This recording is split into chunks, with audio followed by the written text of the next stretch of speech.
Hello friends, आज मैं आपको बताऊंगी Realme narzo 90 5G में आप बैटरी सेवर को कैसे ऑन या फिर ऑफ़ कर सकते हैं। तो चलिए फ्रेंड्स, बिना किसी देरी के वीडियो स्टार्ट करते हैं।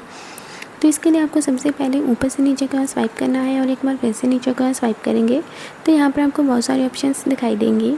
तो अब आपको यहाँ पर एक ऑप्शन मिलेगी पावर सेविंग मोड की, तो आपको इस पर क्लिक करना है। जैसे ही आप क्लिक करेंगे तो पावर सेविंग मोड या बैटरी सेवर ऑन हो जाएगा और यहीं पर आप दोबारा क्लिक करेंगे तो यह ऑफ़ भी हो जाएगा।